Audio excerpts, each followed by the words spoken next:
How's it going? Welcome back to the channel. In today's video, I'm going to show you how to successfully prep out your floor for a floating floor installation. A lot of people think you have to do very minimal prep and you can pretty much install a floating floor over anything. That's definitely wrong, and that's why the vinyl plank has such a bad rep in the flooring industry. They have all kinds of claims and stuff like that for it. It's simply because of lack of prep or proper expansion. We'll get to that in a later video. Today, I'm going to show you how to prep out your floor for vinyl plank flooring so you can get many, many years out of your beautiful luxury vinyl plank floor. Okay, so this is what we got going on here. This is a kitchen I've got kind of set up here for this install. This is going to be a hallway, a bedroom right here that we're in. On the other side of the kitchen area here, I'm actually going to install some carpet so we can do some videos and stuff on that. This will be, say, maybe a living room joining into the kitchen. This is a Cortec product that we're going to be installing here. Anyway, what we're going to do here, I got my 6-foot straight edge here. We're going to go over the entire floor. Any low spots we're going to fill. Any high spots we're going to sand down. Now we're going to actually address the flatness of the floor, which is where 90% of fails happen because of lack of prep and floors not being flat or expansion. One of those two things there. Floor flatness, which is lack of prep, or proper expansion. So the manufacturer tolerance for a Cortec floating floor, pretty much any floating floor as far as that goes, is 1/8 of an inch out of tolerance for a 6-foot span. So therefore I've got my 6-foot straight edge. I want to explain what that means in case you're not sure. I have a 6-foot straight edge. If I lay that 6-foot straight edge down on the floor like that, see the crack in between my arms? If that crack is over 1/8 of an inch thick, that means that low spot has to be filled to where it goes like that. There's no gap in between it, or at least less than 1/8 of an inch. 2 quarters, I've got 2 quarters here. I take this, they're 1/16 inch thick, so I take 2 of them. That makes 1/8 of an inch. I just take, whenever I'm mapping out a floor like this, I'll take and I'll put a piece of tape on them. I don't wrap it around and wrap it around and wrap it around. I only want to stick the 2 pieces of, I only want to stick the 2 quarters together. See that? I got 2 quarters there together. And anywhere that I can slide this underneath of the straight edge, that's going to let me know I have to do some prep work there, or else it's going to be out of tolerance, and if there's a problem, the manufacturer will come back on me. It won't be under warranty. So I have my straight edge here.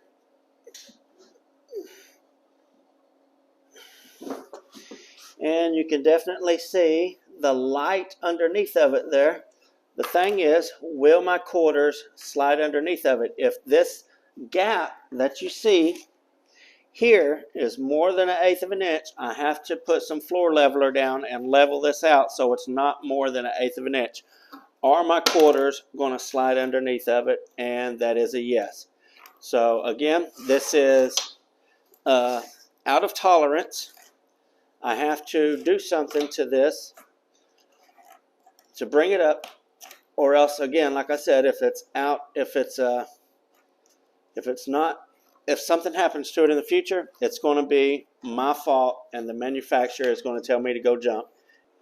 So next thing to do is we're going to see how much prep we need. This right here is where my straight edge starts touching the floor here, so I'm going to put a mark about right there, and the same thing about right here. Okay, I'm going to scoot on over, make sure that stays pretty consistent along through there, right there, and about right there. So now you can see my mark here and my mark here, right in between there, down on that joint. That's where I'm going to put some floor patch, and I'm going to bring that up all the way over to this joint here. I've already mapped this out. This is where it levels back out. It's simply on that seam of the plywood right there, or the subfloor, is where it got sanded down too much. So that's where we are going to apply the floor patch, okay? Okay, so here we are on another part of the floor, and there's not even a joint here in the floor. There's not even a seam in the subfloor here or anything, but I want you to look here. I can still take my 2/4 and it will fit right under my straight edge, just like it did up there a while ago on the joint. So a person might think, oh, well, there's a low spot here. Okay, in this situation, that is not the case. If I take my straight edge and I slide it on this way, now watch this. I still have my, well, it's actually got a little smaller, but if I slide my straight edge, see this? It will actually teeter back and forth, meaning this is up off the floor. If I push it down, then that's up off the floor. See that? And look how much this is off the floor. Really dramatic right there, okay? So if it is teetering like that on both sides, then that lets me know this is not a low spot, but this, where it teeters, is a high spot. So what I want to do now, I'm going to take my marker, my pencil here, and just like I did a while ago with the low spot, I'm going to mark the exact same thing on the high spot. So I'm going to push it down here, push it down to one side, and wherever the straight edge stops touching the floor, which is right here, I'm going to put me a mark. I'm going to slide it this way, push it all the way down on this end, and wherever my straight edge stops touching, I'm going to mark it there, okay? That's going to let me know my teeter point and where it needs to be sanded at, okay? This is going to have to be sanded down, not this filled up, okay? Once this goes down, this will no longer be a low spot, okay? So to check it out, I'm going to go all the way across the whole floor. Make sure it stops wherever it stops. I want to stop sanding there. I don't want to create a problem by sanding too much, and it looks like this is pretty consistent all the way across the floor. Okay, so you can see my marks on the floor there and there. That entire strip right there has got to be sanded down. That's probably 18 inches wide right up here, and it narrows down to about 9 inches right here. So it is all the way across the floor. It gets a little skinnier down here on this end as well. You can see it might be about a foot wide on this end. See my mark there and there again. And on the other side of the wall, it is significantly skinnier. It's about 6 inches right over there into the hallway. So I'm going to sand that down. What I'm using to do my prep work here as far as the sanding is American Sanders Floor Edger. This is actually for sanding and refinishing hardwood flooring, but I tend to use this quite often on prep work like that. I've got a really coarse pad on it, so it will do some eating down on this subfloor real nice.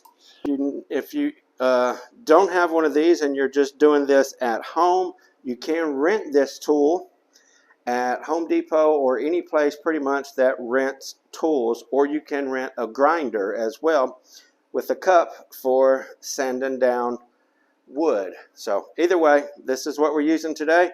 Let's get to it.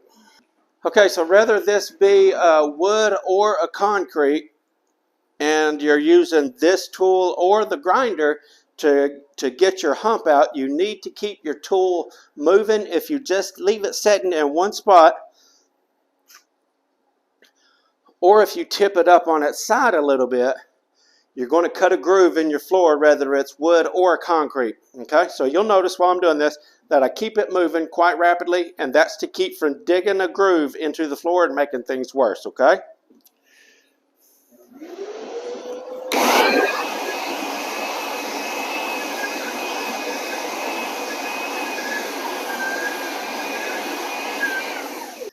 Okay, so that was about 3 minutes of sand in there. I'm going to take my straight edge now and see if the hump is any better. And I can definitely see a difference.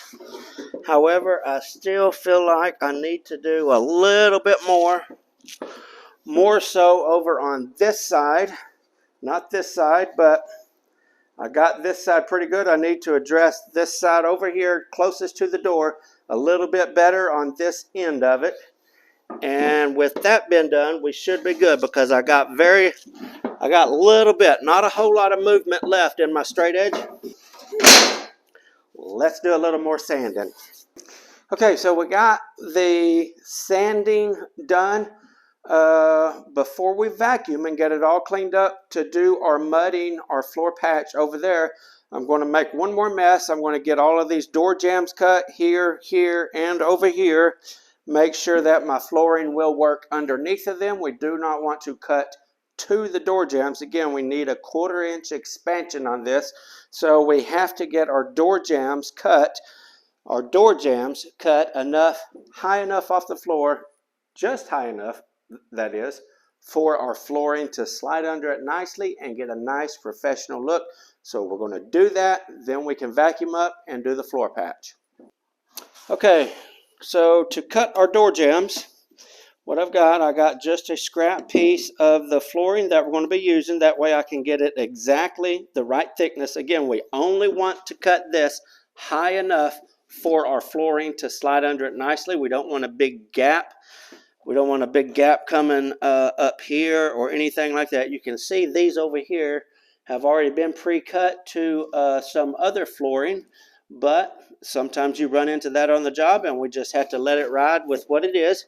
That's actually not too bad. There's a little bit high there, but anyway. So I'm going to use a piece of the flooring and I'm going to use this oscillating saw to just go directly into my door jamb on top of the flooring. So we're only going to have a gap that is as thick as this blade whenever we get our door jambs cut. Also, I want to point something out. I want to continue my cut over here into the baseboard about 1 inch. Okay, the reason for that is whenever I'm working my piece of flooring underneath there, I don't want it to stop right at the edge of the door jamb, because then we have to run our trim work all the way up there straight off. So if the flooring only goes right here to the door jamb and we have our 1/4 inch expansion from the baseboard there, then it's going to be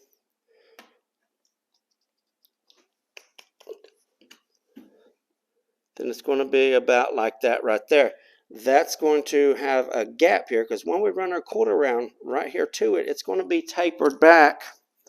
Our 1/4 round is going to taper back about like so, okay?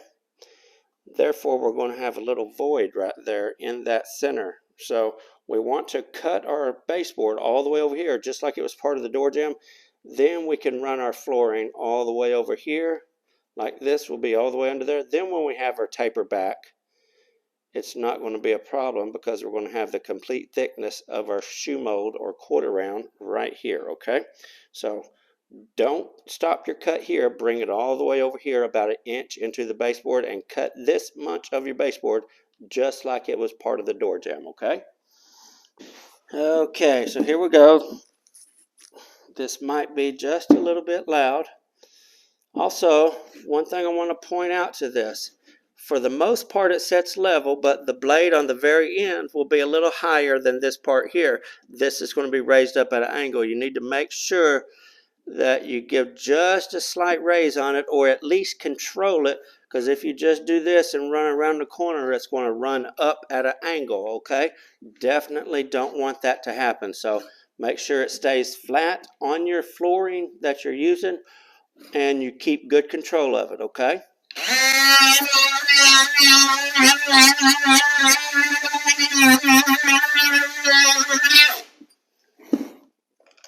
want to knock that out of there, and then I'll show you. I'm going to go right to the back of my cut with this oscillating saw, and I'm going to cut it down at an angle, okay?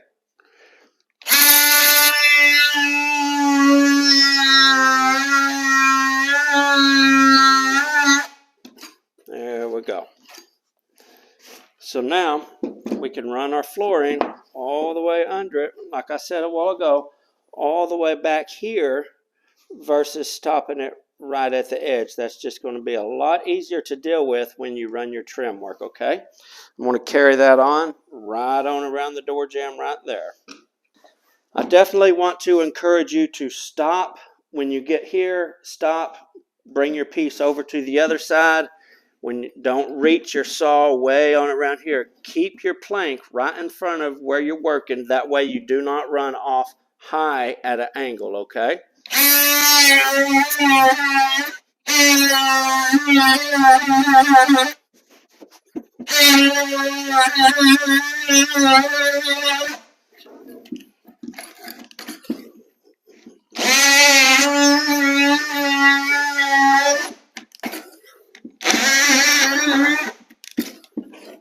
Okay.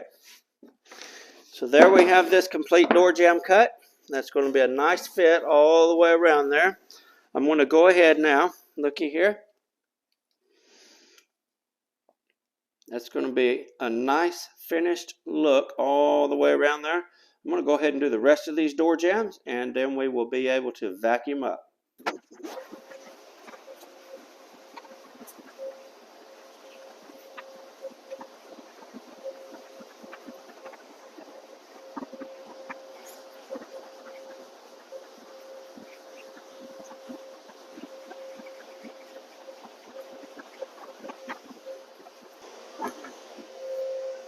Okay, this part of the cleanup right here is a lot more important than most people will say.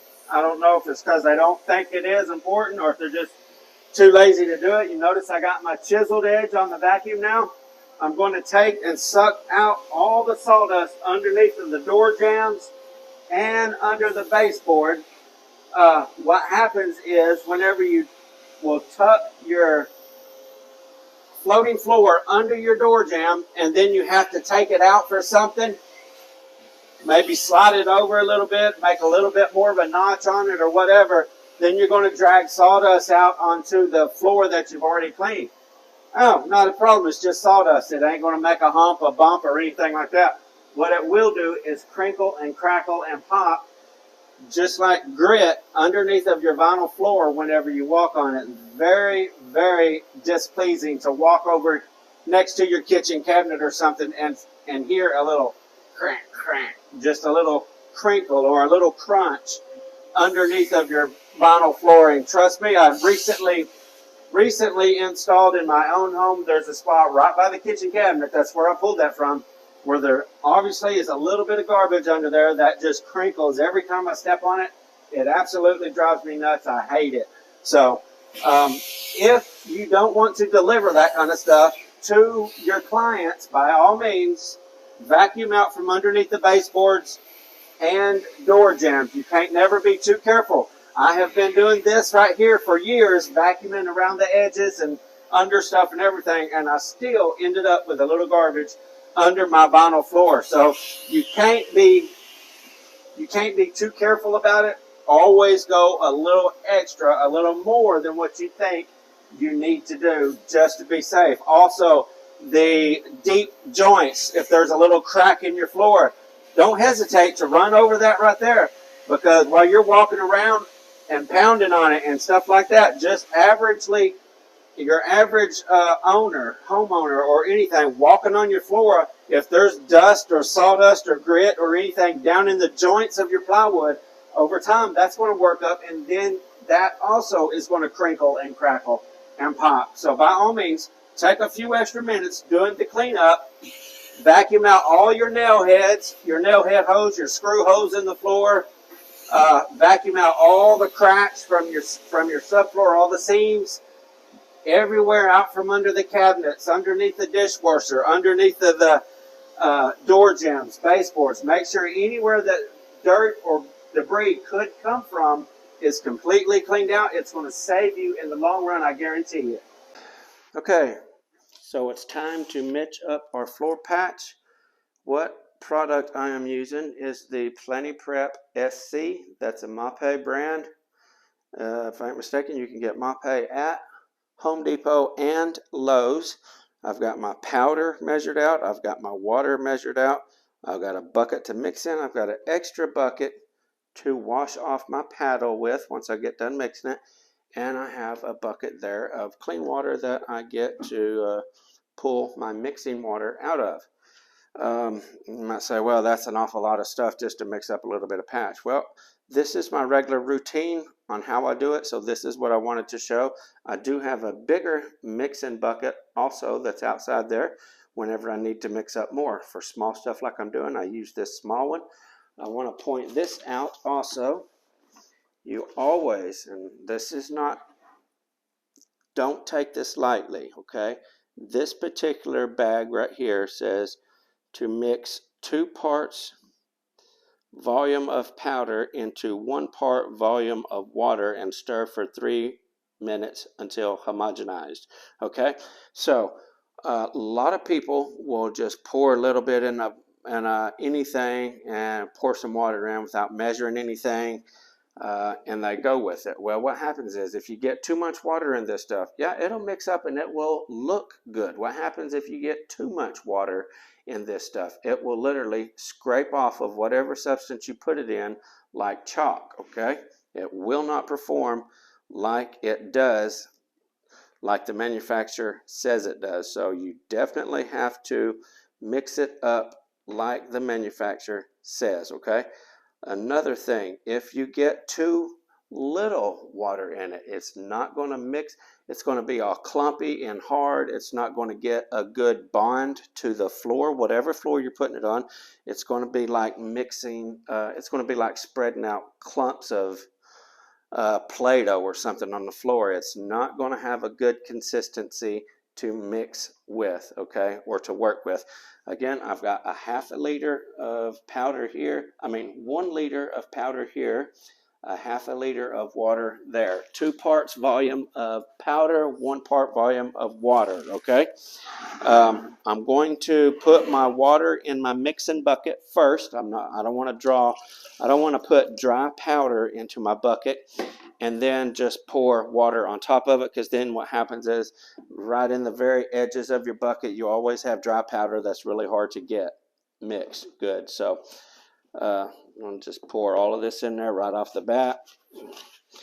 And yes, I do not use a stick, a spoon, or anything like that, a pry bar. I don't use anything like that to mix. I actually use a paddle and a drill. These things are super cheap. Home Depot, Walmart, Lowe's, anywhere. Usually they're in the paint section. To be honest with you, you can get these in the paint sections, and they work really good. I'm going to just let this sit here so you guys can see how it mixes up real nice. You want to go a little slow at first.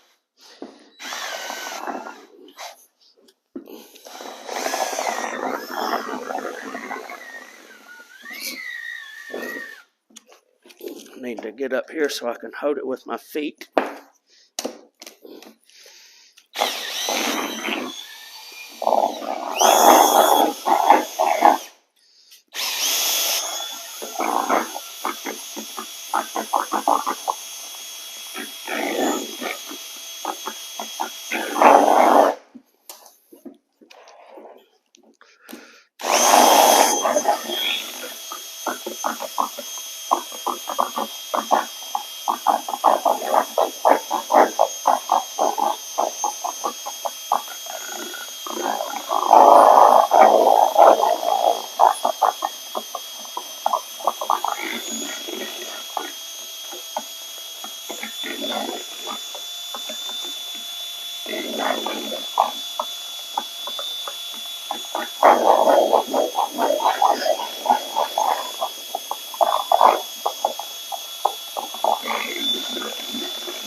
Well,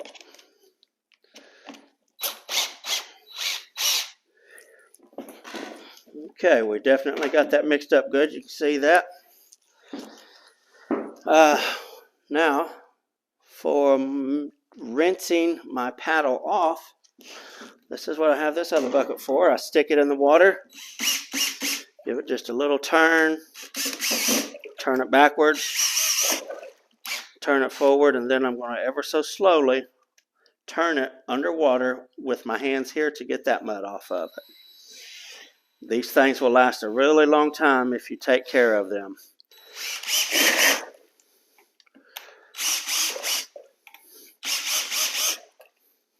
Okay, there we go, just like a new one now.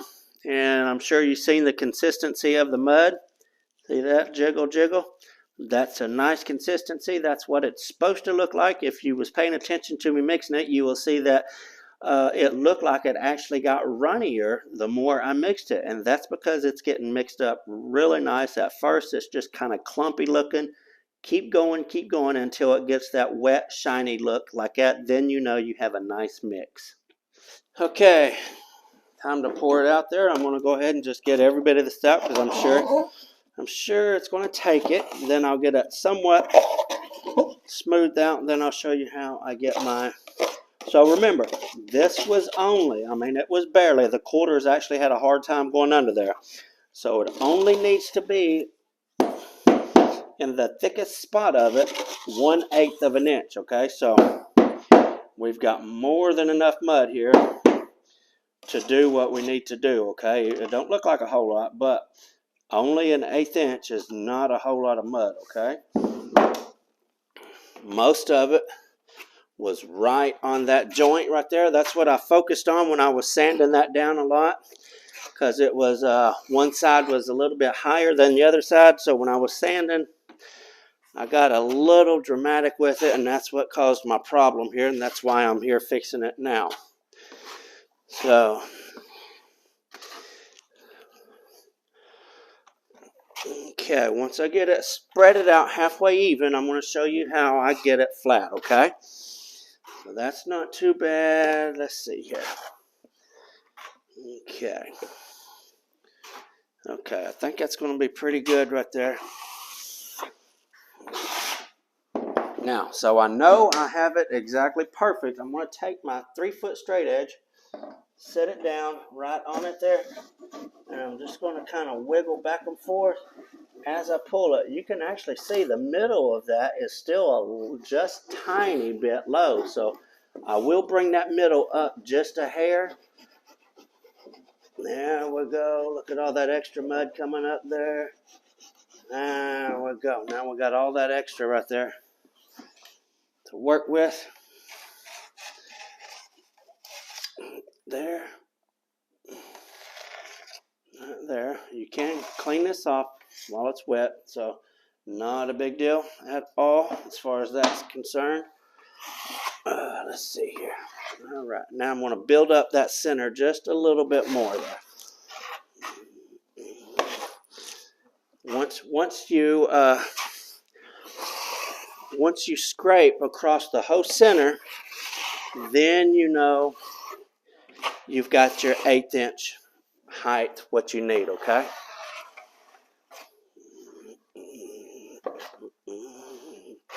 Alrighty, let's go with that and see what that looks like. I believe that's probably going to do it there. Let's see here. Okay, that's looking good now. Back and forth, back and forth. What the back and forth does, it just kind of gives it where it don't stick and pull every bit of your mud out. It just allows it to slide right over it there. Okay. Cap that right off there. Get this extra mud off my straight edge. And I'll go clean it up. And we are going to be good. You can see the ridges on there. I'm just going to smooth those ridges out. Just a tiny bit. And this end right here, taper down to nothing. Again, I'm not pulling mud off. I'm just smoothing those ridges out where my straight edge went, okay? This is going to be good. Right here, I'm not going to need to do anything else to it. All Alrighty, so let's take a look here. We now have it all prepped out. We have that. We have the mud down there. We've got all of the door jambs cut as need be. We have the hump over here sanded down. We are now ready for some vinyl plank just as soon as that dries, okay? Alrighty, I appreciate you guys tuning into this video, and I really hope it helps you out on your installs, on your daily installs, or if you are a homeowner and just taking on a project at your own place. Hopefully this will help you, and you won't be having problems with your vinyl plank coming apart, cracking, breaking, making noises when you walk on it, if you follow these instructions that I gave you in this video right here as far as floor prep, okay? Thank you guys for tuning in to the channel. Until next time, FBSB's out.